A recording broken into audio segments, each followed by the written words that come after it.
Most Vancouver townhome buyers don't regret the purchase. They regret what they didn't check before making it. Not because these are bad homes, but because they look perfect on the listing. But by the time the day-to-day reality hits you, you've already unpacked the boxes and the noise, and you're dealing with awkward layouts and the outdoor space you stop using after the first month. Parking that grinds you down slowly, and nobody notices any of it until they're living inside. Today, I'm going to walk you through 10 townhome mistakes buyers make in Vancouver regularly. Make sure you stay until number 10 because that's the one that isn't about property type at all. It's a buyer's mistake, and it's the one I see that costs people the most. So don't buy the label and regret the lifestyle. Quick clarity before we start, this is a wrong fit video, not a rant, not a list of automatic no's. Some of these are great for the right person because in Vancouver, townhome can mean classic townhouse living or condo living with stairs. And if you're expecting the first, but you buy the second, you will feel it every day. Trust me, I've been there myself. I know exactly what it feels like. Number one on the list, these are townhomes that are attached to towers. You'll notice it right away in the photos, a front door, but a tower behind it. Buyers get caught up because they think, perfect, I'm basically in a house now. The trade-off is you're still buying into condo life. Condo rules, condo noise, condo traffic, elevators, parkade routes, shared infrastructure. And here's the part people miss. Because you're tied into a tower, you're often tied into tower amenities, gyms, concierge, big common areas, more systems to maintain. And more amenities usually means higher monthly fees than a traditional townhome complex. So it can feel way more tower than townhome. This can work if you like condo convenience and you just want that walk-up feel. But if you want real townhouse living, prioritize simple complexes with fewer shared systems and fewer amenities that you'll never use. Number 2 on the list, these are stacked townhomes. You'll usually see it in the layout or in the building shape. It's a townhome, but there's another unit above you or below you. Buyers get caught because they hear townhome and assume privacy, quiet, separation, but stacked townhomes are often more like condominiums than true townhomes. Shared structure, close neighbors, more condo style living than people actually expect. The trade-off is day to day, it can live more like a condo. Sound transfer, less separation, more neighbor awareness than buyers expect when they hear the word townhome. This can still work for first-time home buyers who want to step up from a condo but don't need a garage or a big outdoor space. If you're sensitive to noise, prioritize corner positions, fewer shared walls, and better separation. Now, number 3 ties right into that. This is the 2-bedroom townhome problem. And it's not that 2-bedroom townhomes are bad, it's just that they behave like condos when it's time to sell, because the buyer who needs a townhome is usually a family that needs 3 bedrooms. That's the whole point of why townhomes are so popular here. When your townhome is only 2 bedrooms, your competition often isn't other townhomes, it's condos. And buyers compare it like a condo. They compare price per square foot. They compare strata fees. They compare amenities. And that can cap your resale value more than people expect. This can still work if you know you don't need a 3rd bedroom and you're buying it for lifestyle, not a family expansion. But if you're trying to future-proof, prioritize the extra bedroom or at least the flexibility of one, because that's what keeps you in the townhome buyer pool. Number 4, this is the narrow layout townhome. You spot it in the floor plan. The square footage is there, but the space runs skinny but deep. Buyers can get caught in this because the numbers sound good and the photos hide the feel. The trade-off is it can feel tight and dark. Hallway living, furniture that is a daily puzzle, light that doesn't reach the middle of the home. Think of it like a bowling alley with a kitchen. Technically a home, functionally frustrating. This can work if you're a minimalist or you don't host much. But if you want to live well, stop chasing square footage. Chase width, chase light, chase the flow. A slightly smaller, wider floor plan will always feel better to live in. Number 5, this is what I call the outdoor space disappointment townhome.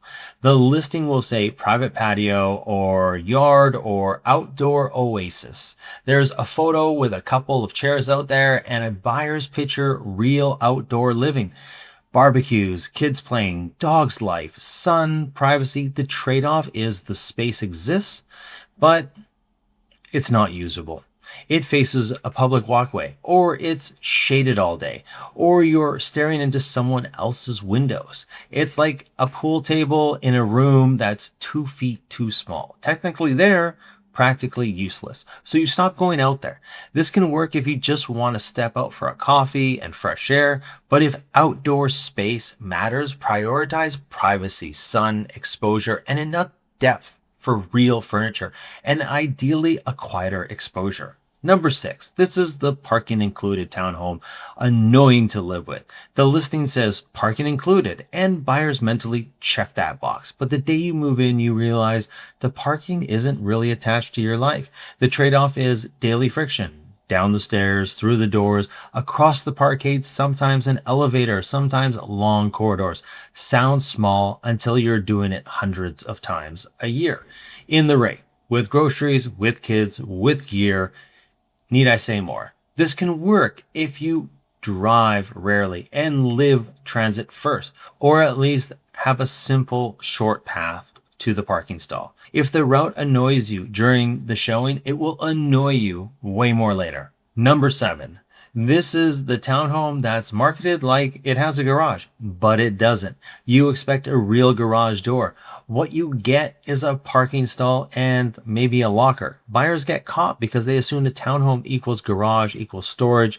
The trade-off is you lose flexibility. No proper bike storage, no tools, no winter tires, no mudroom style overflow, and lockers can be small, far, or just clearly not ideal. This can work for people living light. But if storage matters, prioritize a real garage or direct entry storage, or at a minimum, a generous, secure locker close to the parking. Number 8, these are ground level townhomes on busy edges. They front a main road or sit on the perimeter where there's constant foot traffic.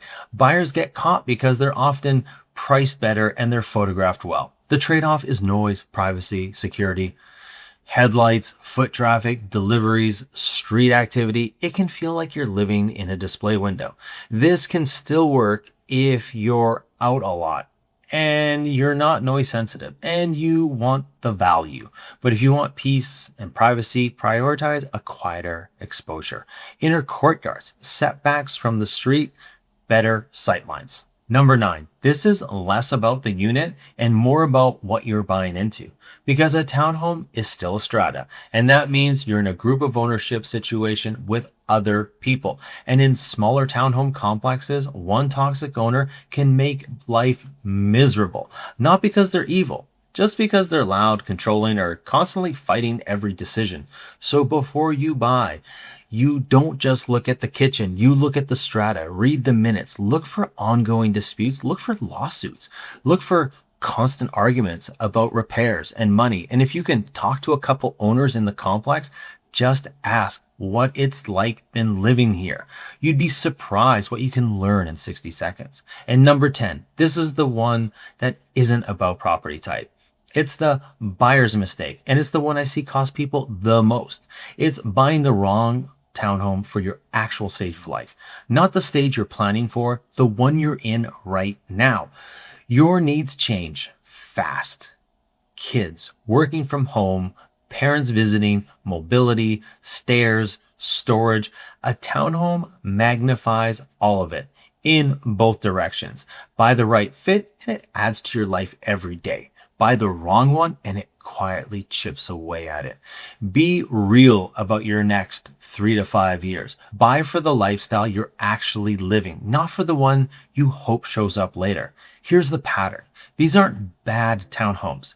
They're just trade-offs buyers don't notice until they're living there. So the rules are simple.